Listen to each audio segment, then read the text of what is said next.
Good evening, everybody. Greetings from the Women Inspiring Network. Today, in association with Azol and Ms. Apurva Purohit, we're going to give you a panel discussion with some of India's leading change makers and trailblazers. We are, of course, going to celebrate the very spirit and essence of female entrepreneurship and how we've all been so enterprising, aspiring women leaders. And this discussion is also going to give us a new outlook and stances on where we are and what we are going to do in the coming decade. As you all know, Women Inspiring Network is an inspirational storytelling platform which started last year during lockdown, during the pandemic lockdown, and we've had more than 20 million reach. And now we're a community of more than 7,000 women, and we're really, really happy with the progress which we are making. Azol is an FMCG company started by Ms. Apurva Purohit in the consumer food space. It exists at the inflection point of tradition and modernity, combining artisanal products made in small batches with efficiencies of scale. And it's creating a sustainable and equitable ecosystem. And there are the three pillars of environment protection, social equality, and good governance. Azol in Marathi means the home of your maternal grandparents. And here it's all about reliving the love and affection showered to you by your IG through the food of Azol. Did I say it right, Ms. Purohit? Absolutely. You said it wonderfully. And this session is brought to you by Women Inspiring Network and Azol. And as you all know, Apurva Purohit is a leading businesswoman, author, and founder. She was earlier CEO and president of Radio City and has been associated with BCCL and Zee Telefilms. And she's also been considered one of the most influential women in India. We have Meghna Ghaipuri, who is an entrepreneur, reputed television actress. Sorry. Wow. Sorry. I was actually talking about Kanisha and I switched. But Kanisha hasn't been able to join us. But Meghna Ghaipuri. You gave me a new career. So coming back, Meghna Ghaipuri is the president of Whistling Woods International and an educationalist. She's, of course, the daughter of the legendary filmmaker, Mr. Subhash Ghai, and she's spearheading India's top film school, Whistling Woods, which she aims to revamp cinema through academics. Mansi Zaveri is an entrepreneur, author, podcaster, and founder of Kidstop Press. She started a parenting blog, leaving behind a plush corporate job to be able to take care of her children. The mompreneur, via her vibrant online presence, gives us a peek into her active and eventful life with exercise, food, and kids. And Amrita Chaudhary is an author, entrepreneur, innovator, and board member. She is the co-founder of Gaia, where she leads the business and marketing functions. And of course, Kanisha Malhotra, who's joining us, she's an entrepreneur, a reputed television actress, model, in addition to being a social media influencer and filmmaker. She's the founder of Designer Wala Lab Productions and an upcoming online store called The Gold Digger. So, hi, everybody. So thank you everybody for joining us on the WIN platform, and we are very, very excited to have you. Now I'm going to ask, this question is open to everybody, and Ms. Purohit, maybe you could start, but how would you define the electrifying and thriving wave of women entrepreneurship in our country today? I would say it is much needed. It is a need of the hour for several reasons. One is that once women become entrepreneurs, not only do they run more equitable and good organizations, but they also encourage and push other women, both through being role models and through actively employing other women. So all the women that you see on this panel, it's just not about them, but the fact that there's a Meghna here, the fact that there's a Stuti here, Kanika here, there are thousands of women in small towns and villages or even our large metros getting inspired by their journey. And I think that's the electrifying presence of women entrepreneurs. Who would like to answer this and add to it? Mansi? No, I completely, absolutely, I completely second Apurva's points on this, that, you know, and the reason a lot of us step back, and I can talk, you know, we were just discussing before we started off, is that a lot of women are taking a back seat. But, you know, when you know, and I asked this to Pulela Gopichand in one of the interviews that I'd done with him, that what do you think is real success? And he told me that success is the impact caused on lives, the number of lives that I can impact, right?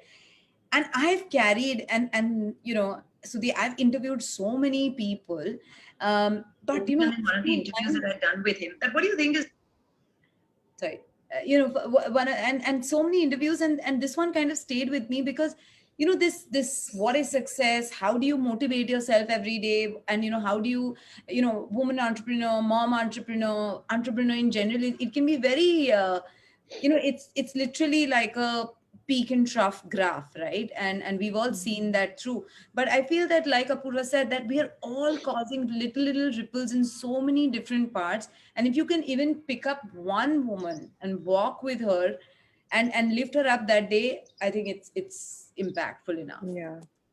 I want to add something, Stuti. So, as we all know that since ages, women have been so good in taking care of their families and everything. So when it comes to their businesses, they're like their babies as well.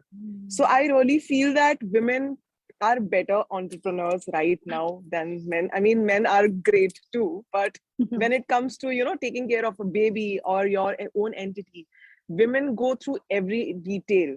So I really feel that this wave which is coming, I see such young girls, 18, 19-year-old, starting their businesses online. And it's incredible to see how they bring out the best of whatever they do. So it's great to see that. Yeah, I agree, and I think the only thing that one of the very few things that came out of this pandemic, I think, is the fact that you have so many women who spending time at home. There was loss of income, and they just stood up. I've seen so many women in my own environment who've just come up with ideas and just gone out and ventured into it. And I feel like that in itself is so inspiring to see that they could take that step forward. And managing, like Kanisha said, is not a problem because we're natural multitaskers. So compassionate about and empathetic towards everything that that comes naturally to us to be good entrepreneurs. But I feel like this was a good opportunity for us to just get that push, or for us women to get that push to do something different. Amrita, your thoughts? bring in the technology angle, that if you look at students, there's a large fraction of STEM students who are girls, right? And there has been traditionally a little drop off in some of the traditional sectors at certain ages. So entrepreneurship does give a platform to women to stay engaged and to do a lot of good work and impactful work. And of course, in the last decade and in the last several years, we've seen a lot of women leaders in traditional tech businesses. We've got the head of NASSCOM is a woman at the moment in India. The head of NIC at the moment is a woman in India. If you look at biotech, there are so many women role models. So I think technology really a sector as a sector is seeing a lot of women at the leadership roles as well as at the startup role and as founders, and that's exciting. And Ms. Purohit, tell us a bit more about your venture Azol and what is it? What is it about the network that it forms between indigenous suppliers and how Azol is facilitating financial independence for women? Could you please elaborate and throw some light on your venture? I think the pandemic resulted in a lot of inequality in the system between the haves and have-nots, between rural and urban, between educated and non-educated, between men and women, as Meghna just said. So I think any person who believes in fairness has to really reflect that, what can I do? And we've been so blessed in the resources that we've got and in the experience we've got, the education we've got. It is our job. It is our job to, as Mansi said, how do we create impact, whether it is for one person or whether it is for 100 women or 1 million women. And I think Azol came in at that moment where we realized that rural India is really stressed. So we've tied up with self-help groups to buy some incredible food products that they are making all over rural Maharashtra and bring it to urban consumers. From the urban consumer end, I think the need that the pandemic sort of hit upon was a need for more healthy living, mindful living, eating local, and again, whatever's happening in climate change. One of the big messages the universe is throwing at all of us is how do we live a more sustainable life, and local cuisine, which is healthier, more sustainable in terms of the farming, and also is fulfilling the inequality that is existing by ensuring that income goes to rural self-help groups. I think that was really the thought that the vision of Azol was born with. Lovely. And Mansi, speaking about Kidstop Press, this venture seems something very close to your heart since you yourself are a mother. How did this digital media platform for content around parenting and children came about? And what sort of feedback are you receiving, especially from mothers? Right. So everyone here, I'm assuming, would know the story, and everybody's watching. But very quickly, I was a working parent 15 years ago, and I felt very left out because I don't know why women do this to women.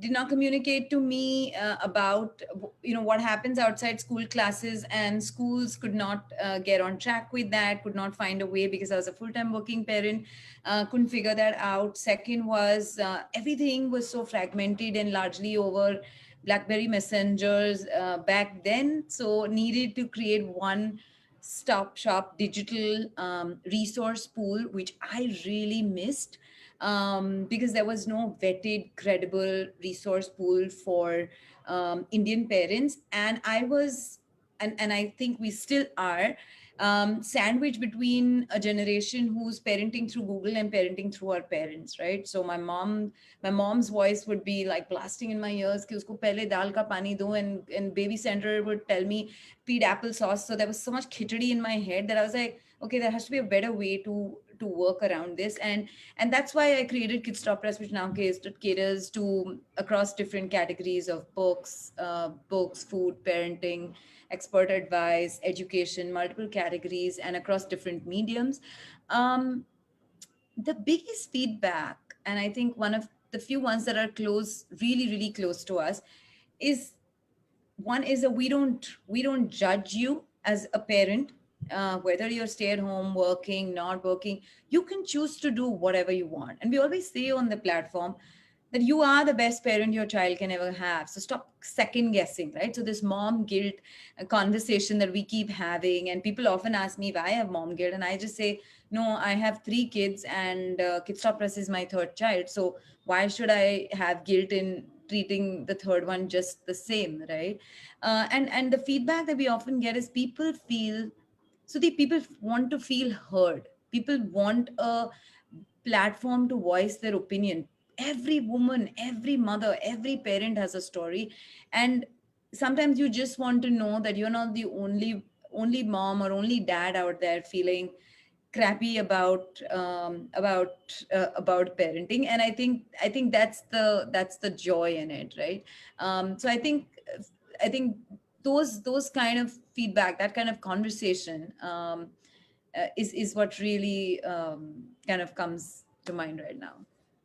So, when you said that, lately I've been feeling a lot of parent guilt. I have a 5-year-old, and when I was coming to Bombay and she's saying, bye, mama, don't come back. And I was like, oh my God, so like, they become, and then I feel like, okay, so I can totally No, relate. 100%. And, I'm just going to add one quick thing here. So, one day my husband and me were putting the kids to bed, and it's a ritual. We never let go. And we just asked both my girls, so what do you want to do when you grow up? Just as bedtime conversation. And they said, we want to run Kidstop Press. And my husband said, nobody wants to do what daddy's doing. And they're like, no, your job is very boring, and we want to run. And trust me, all the guilt that I pented up over all of the years, the days that I'm feeling shitty is like, I feel like I'm the worst mom. I just think back and say, dude, I'm building a legacy business, right? So it's these small joys, right, which are your daily reminders that work best. And Meghna, coming back to you, you are an educationalist and director of one of the finest film, communication, and creative arts institute in the country. How do you feel about the rise in quantum of women in power? Oh, obviously, I feel great. It's an amazing feeling. But, I think that there's still a long way to go. I feel like in the field of creative arts and media, we've always seen women. Like I've grown up seeing women on the sets of a film, and editors, national award-winning editors who've been women. However, it wasn't the more unconventional roles like cinematography, or even a producer. To be honest, you already saw a man handling the money. But what's amazing now is that we're seeing more of that. We're seeing more and more girls coming forth and saying that, you know what, I'll do the foundation course and I'll decide what I want to do. And they inevitably are choosing courses that are not something that we would think that girls would earlier. So I think that's very exciting. I think Apurva is like torchbearer for women in the media industry, and we've seen everyone talks about her when we talk about women at that level of leadership, and I think that these girls definitely have more support, I think, from their parents. Even 20 years ago, 15 years ago, when we started Whistling Woods, we saw parents being very protective about the girls, not knowing whether they're doing making the right choice. Forget girls, boys, everyone, right? Because it was such a vague industry to get into, especially if the parents didn't have any background in film and media. But I think today they're more forthcoming. Girls are definitely voicing their opinions better, and I'm so happy to see more girls on campus than boys. Sorry, boys, no offense, but it's just nice to see more women on campus and more girls taking action. So yeah, it's an amazing feeling. And Kanisha, you tell us a bit more about your journey. Even though you're an actor now, you ventured towards your own business and started your entrepreneurial journey. So tell us, what has been your inspiration? So honestly speaking, when I was acting, I always had this thing that there was something missing in my life. Like I've always been a creative person. So it was 2016, and one of my friends who's a producer, we were talking, and I was like, I want to make a film. So he's like, why don't you start your own production and make it under your banner? Because that ways you'll also be monetizing it and getting money out of it. You can just, talk to the OTTs and everything, because OTTs was really rising. And I did a course at Whistling Woods, by the way, for writing that time, and Mr. Anjum Rajabali. So that was like, okay, now I know how to go about it, and that's how my production house came in picture.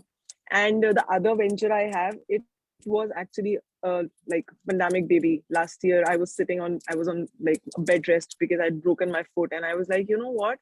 I want to do something. I want to do something of my own apart from my production. Right now, there's nothing to do. So I started this brand called Gold Digger, GOAL, Gold Digger.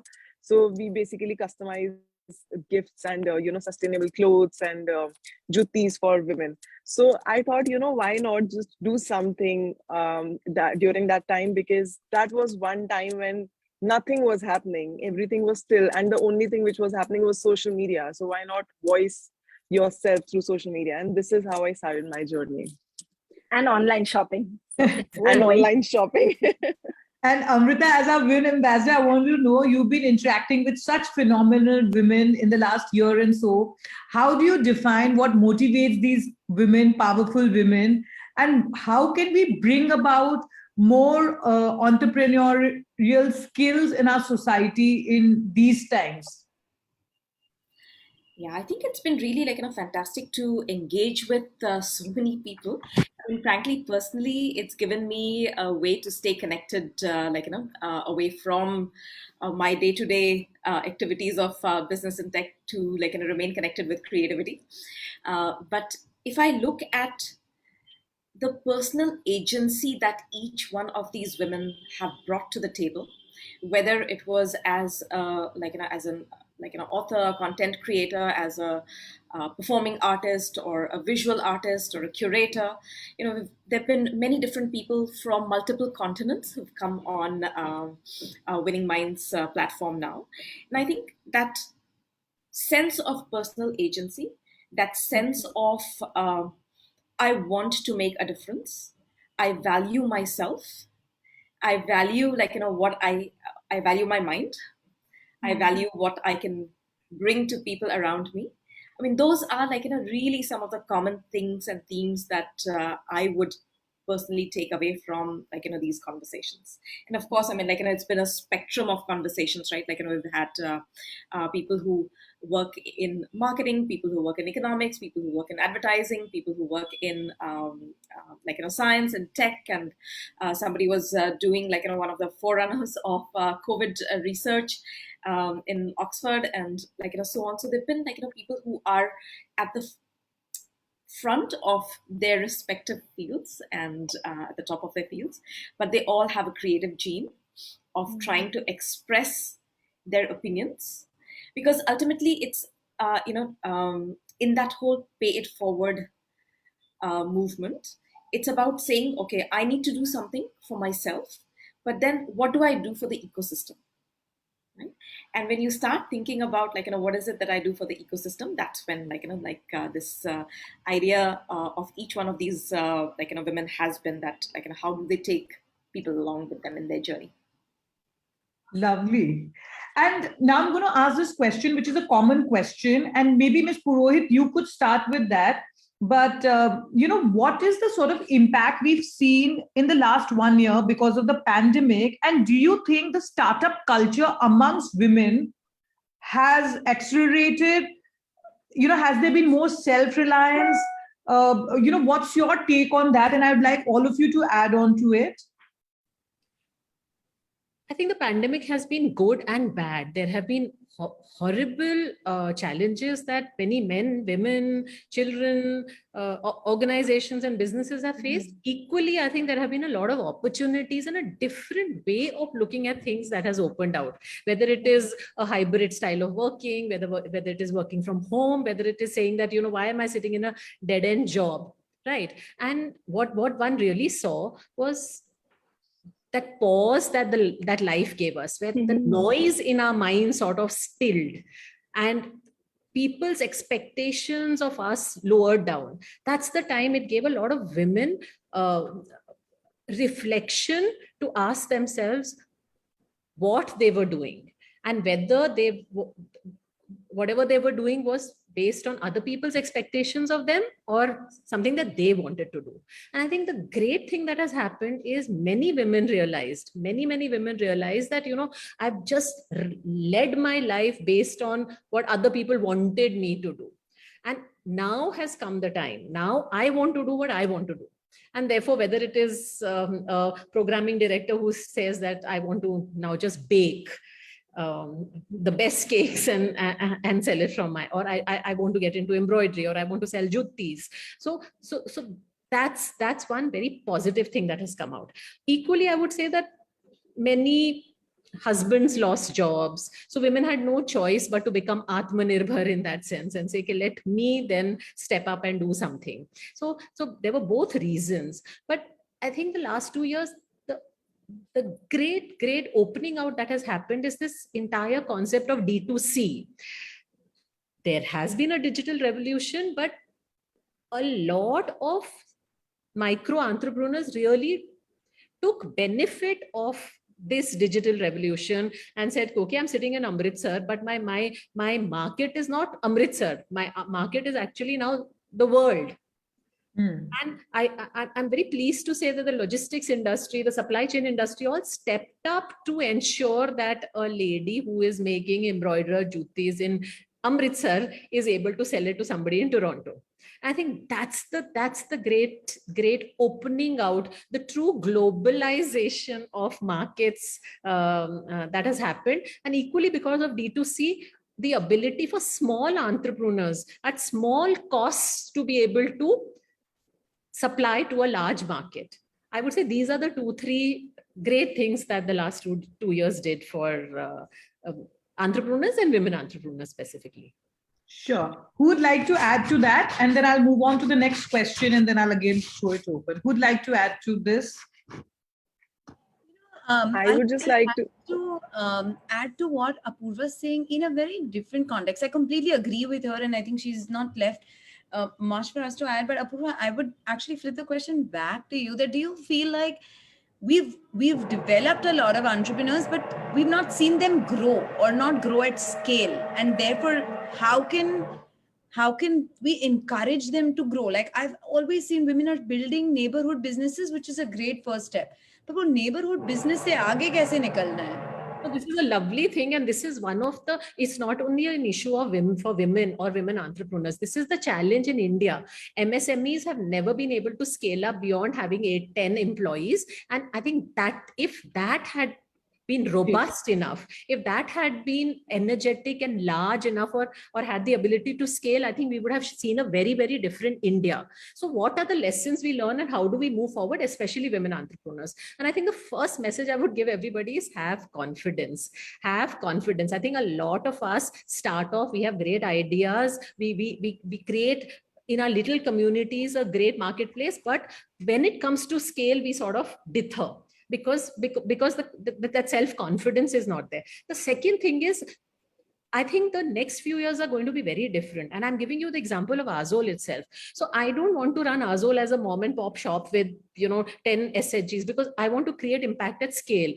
I want to impact 10,000 self-help groups and 100,000 women and 100 million consumers. And the only way I can do it is if I scale up.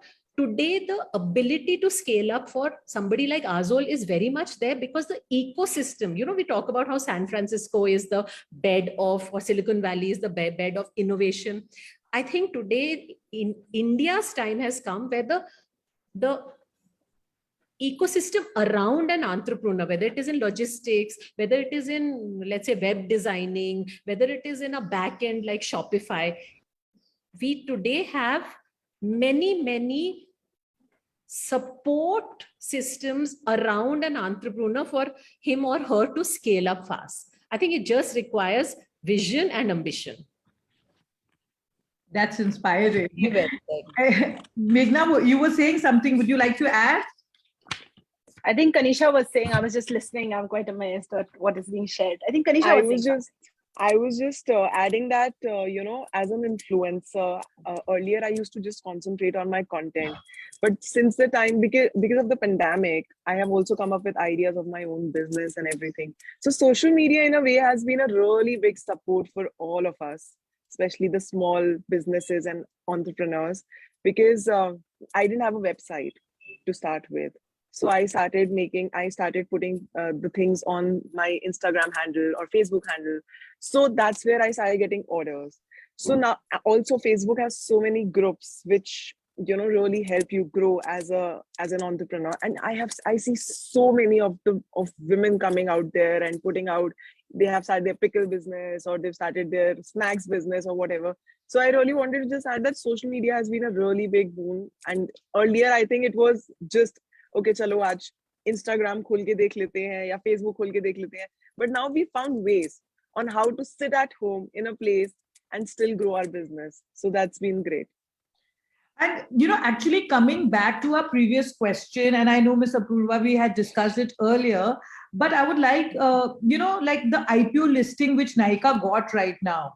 So do you think that's bolstering women's entrepreneurial spirit? Like, I mean, when I heard that story that she's, on the top list of in Asia and all, I was like, wow, that's an Indian woman, and we never heard these names. We would keep hearing other business houses or industrialists out of India. So I was like, and she did it at that age, and all of us are much younger right now, and we feel, okay, is that the path? So I wanted your thoughts, and please add, Amrita and Meghna and everyone. Stuti, you're right. And I think Nykaa as a brand, we've seen it grow, right? Like in the last, I don't know how many years it's been, but I mean, at least for me, last, 8-10 years that I've seen it, like as a smaller website and, and buying makeup, and now for it to become what it is. And I think that leads us to what Mansi asked, to what Apurva answered. I feel like you're right, Mansi. I feel like that's true, that a lot of them start off and then they don't know what to do, right?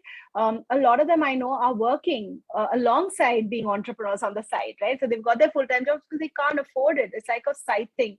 But they would love to give it up to become full-time entrepreneurs. And I feel this Nykaa story is something we should really, publicize amongst the young women out there, because they really need to know that it is possible. And I feel like all of us, I think that the reason that I like coming on these platforms is so that I can meet so many different people who have really are doing such amazing things, but you don't hear of it, right? So I think platforms like Women Inspiring Network is great because people find out, women find out that there are other women out there who had a small idea, lots of passion, and and they've managed to do so much with it. So I think this Nykaa story is really amazing. Truly, I've been quite inspired by it as well, and I hope more and more women entrepreneurs get this opportunity. Who would like to speak? Amrita, would you like to add something? I mean, like, absolutely, it's been inspirational. I think the fact is that they went from, like, one category into multiple categories, right? And that's, like, where the spectrum and the spread, so it's been scaled up, not just like, sort of vertically, but also horizontally. And that is fantastic. And the other thing that they've done is that they've gone a little bit of backward integration also, right? Like, into manufacturing their own products and so on. So again, it's a fantastic story of entrepreneurship. And if I were to just go back to the earlier question that you were talking about, like, how have the last 2 years changed? So, one of the things, at least, like, in my domain, even 2 years ago, we create technology solutions for enterprises, right? So whether it is government enterprises and smart cities, or whether it is private sector enterprises. And one of the questions that was always asked was, do you need digital transformation? And do you need smart cities? And today that question doesn't get asked anymore. Okay, so everyone is at least convinced that digitalization of your entire supply chain, of your entire operations, of your workforce management, of, like, every aspect of business that you can think of, digitalization is going to bring in so much of efficiency, visibility, accountability, and hence, like, you have the ability to scale up, you have the ability to control costs, you have the ability to maintain quality and all of that. Like, so it's not questioned anymore. And similarly, in the smart cities where we work, like, a lot of the questions earlier was, okay, all of this infrastructure is being put in, right? And one of the cities that we have worked very closely with has been Agra Smart City. And again, it became, like, the Agra model, where the city control and command center got, like, became the war room for COVID. And, the dream in government, at least, like, has always been, like, how do you bring together multiple departments to collaborate, right?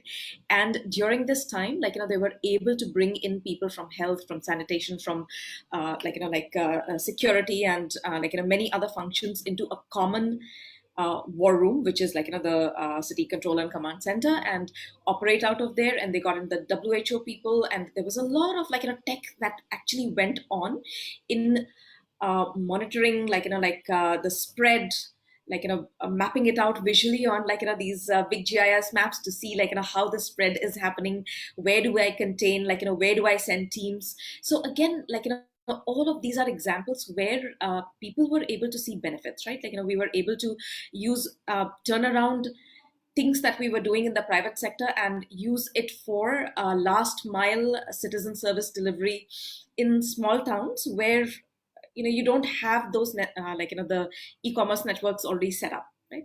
And these were short-term measures for the duration of the intense lockdown. But again, like, these are measures which tell the citizen as well as the regulator that there is a place for tech, and it is going to solve some challenges, and so the questions decrease. In fact, Ms. Purohit, I have a question for you, and of course I would like everybody else to add on to it. There's a visibility, a shift from physical to digital. In my communication business, I've actually seen international brands and some of the brands launching their e-commerce space last year. So we have one of the leading beauty brands as a client, and they suddenly launched onto the e-commerce space during the lockdown last year. So what are your thoughts on this, and have female-led businesses been able to adapt to this shift? And what do you think are the challenges and opportunities? And what do you perceive that for even your brand now? So Stuti, typically what happens, especially just after a crisis, everybody just says that let's dump the old way of working and let's move completely to the new way of working. Or now we have learned and that oft and much maligned and misused word, the new normal has come, and now let's move everything to a completely different style of working. So work from office, now everybody should be work from home.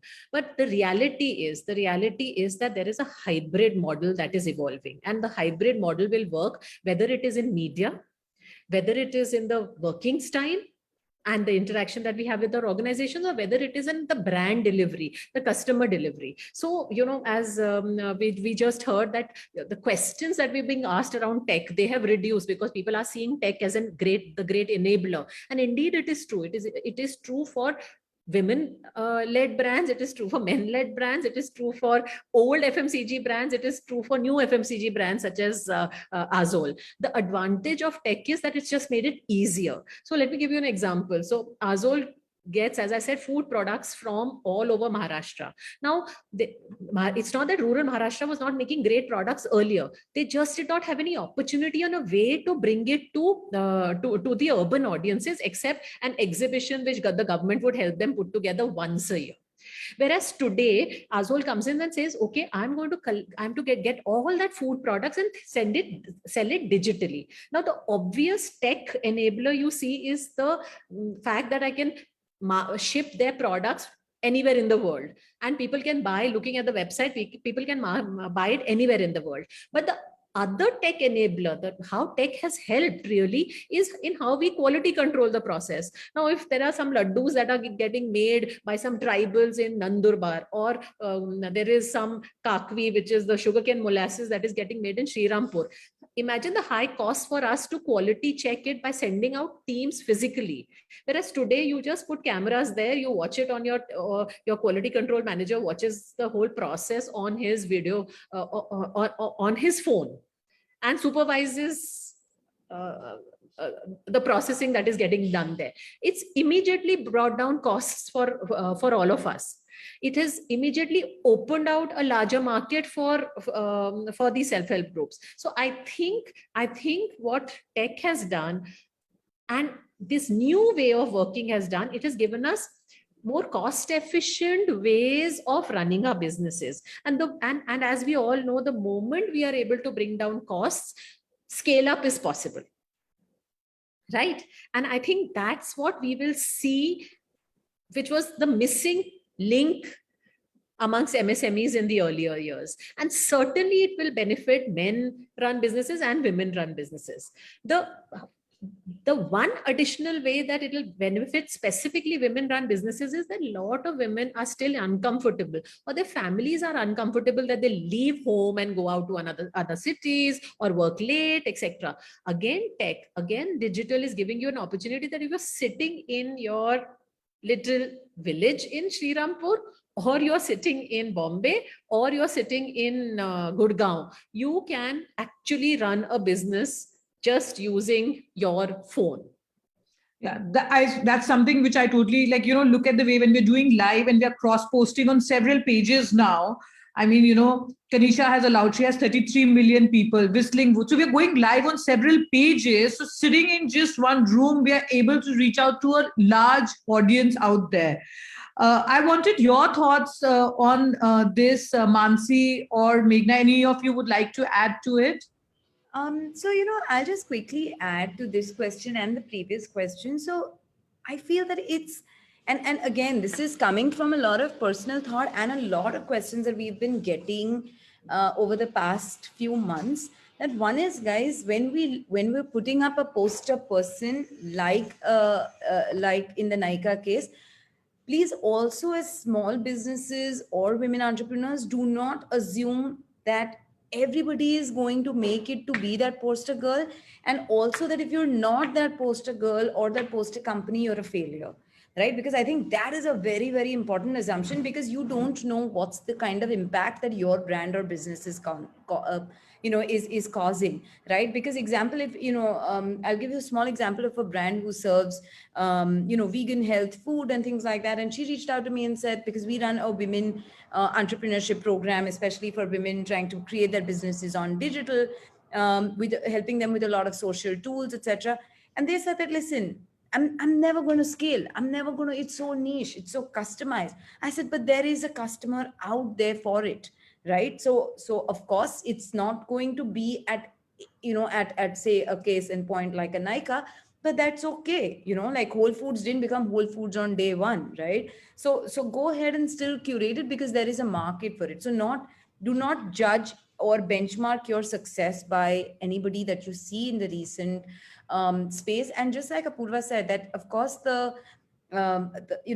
digital has kind of made it much easier for women to start off anything that they want. And of course, it's created a lot of it's become like a level playing field for everyone. It doesn't matter where you're based out of.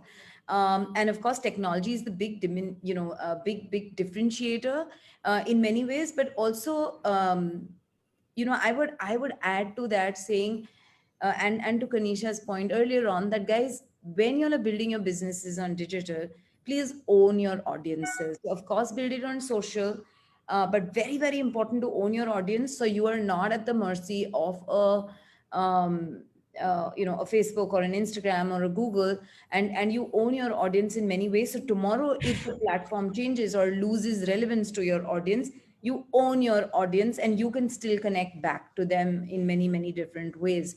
And therefore, Kanisha, the need to start a website, right? Because the dollars spent on building your platform or your brand through any of these mediums are only going to go higher. And we've seen that, and a lot of D2C brands have seen a much, much higher conversion when they're retailing directly versus largely relying on external platforms. Thank you, Mansi. So we have time for two quick questions and let's just have short answers. So, Meghna, I've not heard from you for a while. So, as a renowned role model in your respective field, what is the role you think you need to play to sensitize people, especially since you're an educator and an educationalist, towards women's empowerment and financial independence?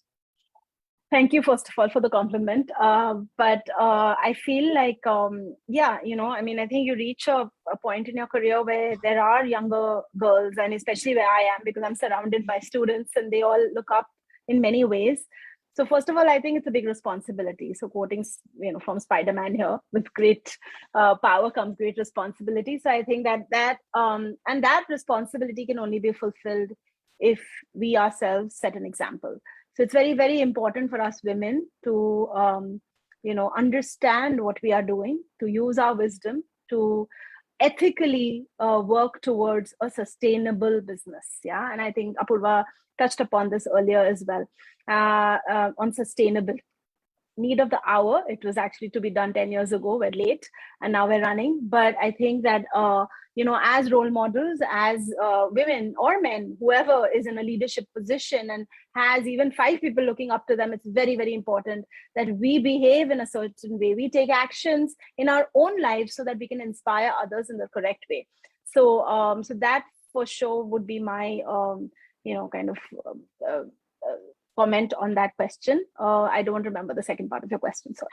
That's fine. But would anyone else like to add? It was more from financial independence. Financial independence. Or Amrita, Kanisha, would you all like to add anything to it? I would like to add. So this is apart from being an entrepreneur. A lot of people have asked me the question about financial independence. I'm telling you, how do you earn out of social media? So my question to them always is like that you need to start working with brands, and hence the entrepreneur part comes in, that there are so many small brands who are actually approaching influencers now to help them grow. So I really feel that independence comes from when your network widens, when you start working more, that's where the financial independence comes in. So this has been a personal example. And when it comes to being a role model, I mean, I know that was from Meghna, but I'm just adding in that when you are an influencer, there are so many people looking up to you, and just one wrong move, people will not remember everything else, but they will remember that. So I think it's very, very important that when you're inspiring those women, there are so many girls who come up to me and ask me that, how to start your own business, or how did you start working as an influencer. So that's where my role comes in, that I actually guide them in a way that, you know, it's not about finances to start with. You have to start with building your own self, and that's the money follows. So I really feel that this is my thought on that. And just to add to that, sorry, I know we're running short of time, but just to add to that, but you know, Stuti, would we ask that kind of question to a man? Is it important for you to be financially independent? We wouldn't, right? Because we assume that man ko to breadwinner banna hai. So I feel like let's stop asking such questions. I think everybody needs to be, every man, woman, they, them, whatever gender you belong to, we all need to be financially independent just to feel good about ourselves, right? Just to feel confident about our lives and have fulfilling lives, so that we can make an impact in this world. So. I totally agree with that. That's a good thought. And one of my last questions is, before we come to an inspiring message, what sort of guidance and resource can we all provide as, for potential women entrepreneurs out there? Ms. Purohit, would you like to answer that? How can we, sitting here, to someone who wants to aspire to be a women entrepreneur, like any sort of guidance and resources? I think couple of things. One is very clearly just by being visible. You know, the umbrage I take with women of our earlier generation is, the moment they became leaders, they didn't want to be seen as women leaders. They didn't want to be seen as women leaders. No, I'm a leader. Why are you slotting me under women leadership? But the fact is that unless women see women leaders, where will the inspiration come from? As it is, there are such few of them. The default gender of leadership is always considered to be male. So unless there are enough women out there, how will a woman aspire to be a leader? So I think just by ensuring visibility, which I think you're, Stuti, through your network, you're doing a great job. The other thing is the messaging. And again, the umbrage I take is that a lot of women came from that, I'm so great, and I could do it, but many of you can't. I think the point that we have to make is that if I could do it, so can you.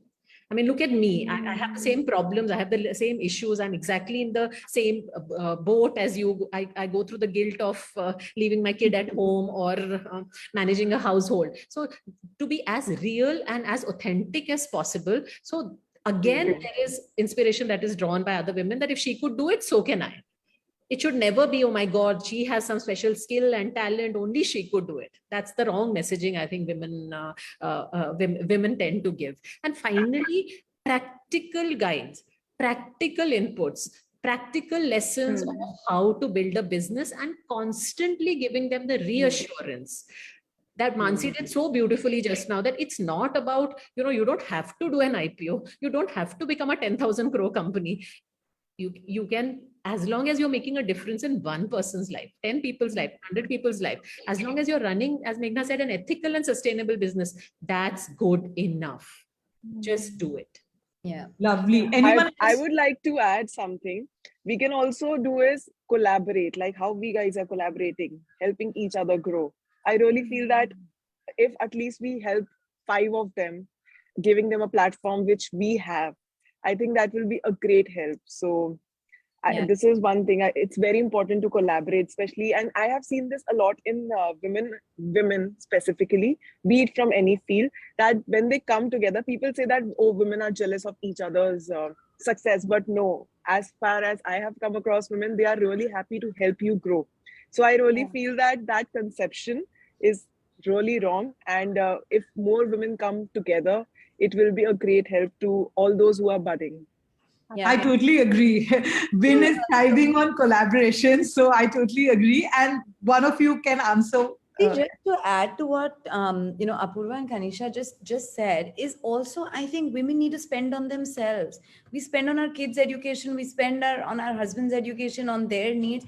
I'm telling you, we started this program, which Apurva rightly said, that what are the real actionable hacks that women can actually put in their day-to-day lives or running their business. And even if it means a few thousand rupees, which could actually potentially mean not even a cup of coffee, a cup of tea per day, lower than the cost of a cup of coffee or tea a day, they're still hesitant because they don't want to invest. They don't want to bet on themselves. which is so strange. You want the world to bet. You want to go around raising angel rounds and this rounds and get investments, but you don't want to bet on yourself. You don't even want to spend 10,000 rupees on yourself, because why? Why are you so underconfident?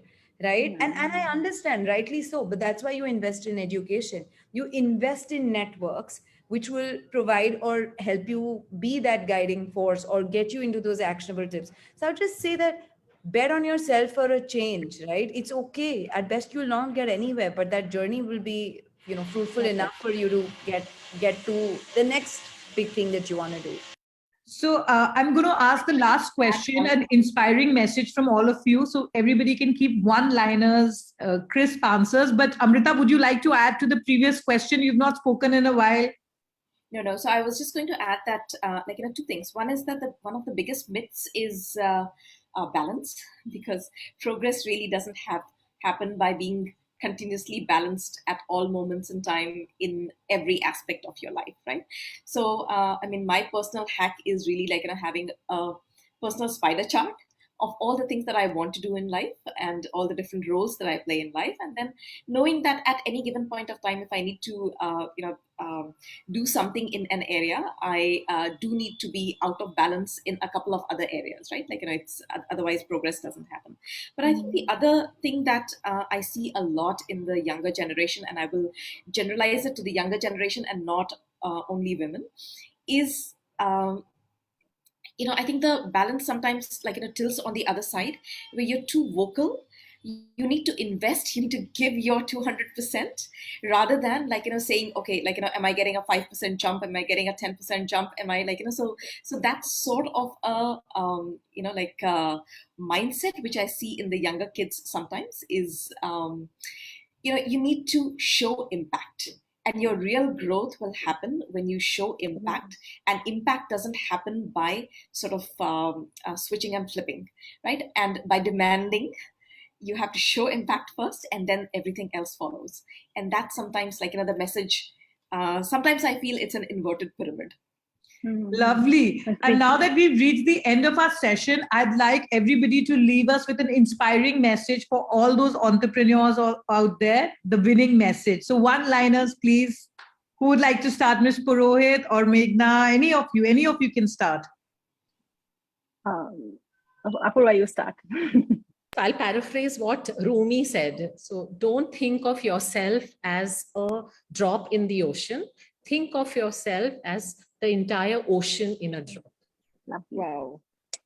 Lovely.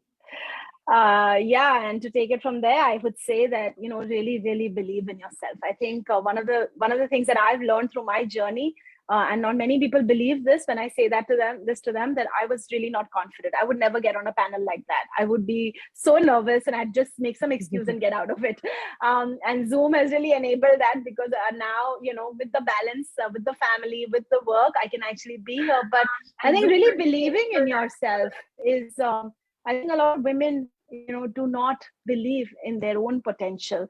So I know it sounds very simple and very but it's very difficult to actually put into action. So please believe in yourself, have the courage, and you will have ups and downs. I think one of the things that I realized in my journey as an entrepreneur was that I made a lot of mistakes. I took decisions that didn't turn out to be good, but I owned them and I moved ahead. And I think that's keep advancing in whatever you're doing. And that is what I would like to say. Lovely. I would like to add what to what Meghna said, that believe in yourself and believe in your ideas, and just take the road less traveled. Don't think of the society, because they will always try to put you down. Just do what you have to do, and just believe in yourself.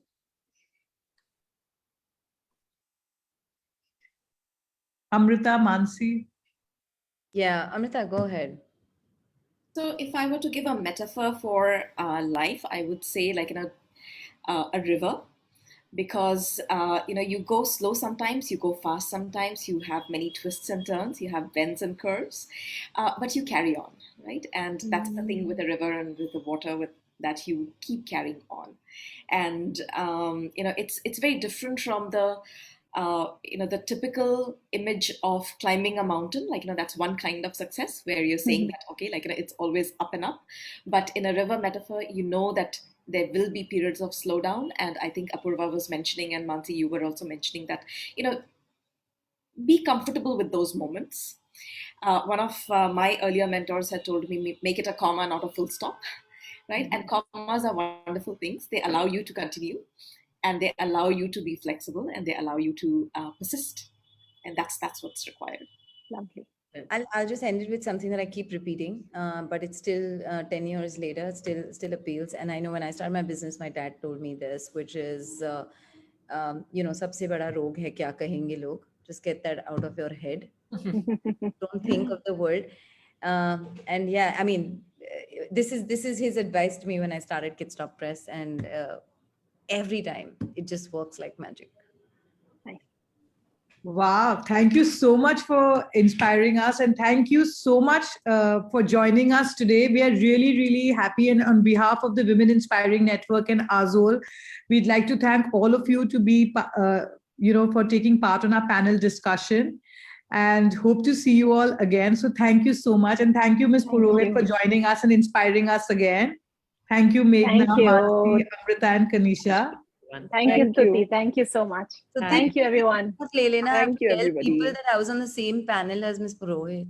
Everybody's going to say that, but yeah, thank you. Thank you. Bye. Bye. Thanks a lot. Bye, Thank you. everybody. Take Take care. care. Bye.